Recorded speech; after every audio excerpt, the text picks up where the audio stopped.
ബഹുമാനപ്പെട്ട സമസ്ത ഈ ലോകത്ത് നടത്തിയ വിപ്ലവകരമായ പ്രവർത്തനങ്ങളിൽ ഏറ്റവും വലിയ പ്രവർത്തനം എന്താണ്? ഞാൻ പറയും അത് ഇസ്തിഖാമയാണ്, ഇസ്തിഖാമത്താണ്. അല്ലാതെ ഈ സമസ്ത എന്ന് പറയുന്നത് ഇവിടുത്തെ അധികാരി വർഗത്തെ മാറ്റാൻ വേണ്ടിയിട്ട് പെടാപ്പാടുപെടുന്നവരല്ല. അതിനുവേണ്ടി ഉറക്കമൊഴിക്കാൻ സമസ്തയുടെ നേതൃത്വം ബുദ്ധിയില്ലാത്തവരല്ല. എൻ്റെ പ്രിയപ്പെട്ടവരെ, സമസ്തയുടെ പ്രിയപ്പെട്ട നേതൃത്വം അധികാരി വർഗങ്ങളെ മാറ്റാൻ, അവരെ കസേരയിൽ നിന്ന് ഇറക്കാൻ, ചിലരെ കസേരയിലേക്ക് കയറ്റാൻ രാപകലില്ലാതെ പെടാപ്പാടുപെടുന്നവരല്ല. ഇസ്തിഖാമത്ത് ഈ ഉമ്മത്തിന്റെ ഹൃദയത്തിൽ എടുത്തു വെച്ചു കൊടുക്കാൻ കഷ്ടപ്പെടുന്നവരാണ്. ആരംഭപ്പൂവായ നബി മുഹമ്മദ് മുസ്തഫ സല്ലല്ലാഹു അലൈഹി വസല്ലമ തങ്ങൾ ലോകത്ത് നിന്ന് വിട പറയുമ്പോൾ സഹാബത്ത് അവിടത്തേക്ക് ചോദിക്കുകയാണ്, യാ റസൂലല്ലാഹ്, 63 വർഷക്കാലത്തെ ജീവിതത്തിനിടയിൽ 20-ൽ താഴെ രോമങ്ങൾ മാത്രമാണ് നരച്ചിട്ടുള്ളത്, എന്നാലും നരച്ചിട്ടുണ്ടല്ലോ റസൂലേ.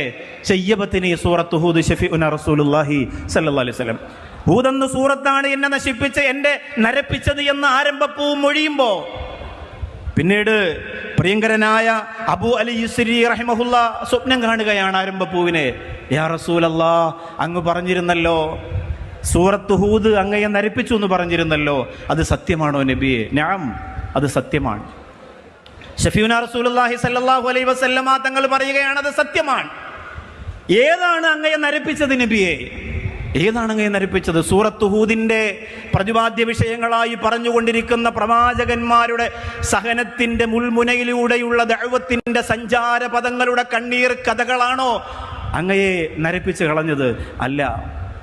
പിന്നെ ആ പ്രവാചകന്മാരെ ധിക്കരിച്ചതിന്റെ പേരിൽ അതിന്റെ പരിണിത ഫലമായി പറന്നിറങ്ങിയ ശിക്ഷാമുറകളാണോ അങ്ങയെ സങ്കടത്തിലാക്കിയത്? അല്ല. ലാ ബൽ ഖൗലുഹു ഫസ്തഖിം കമാ ഉമിർത.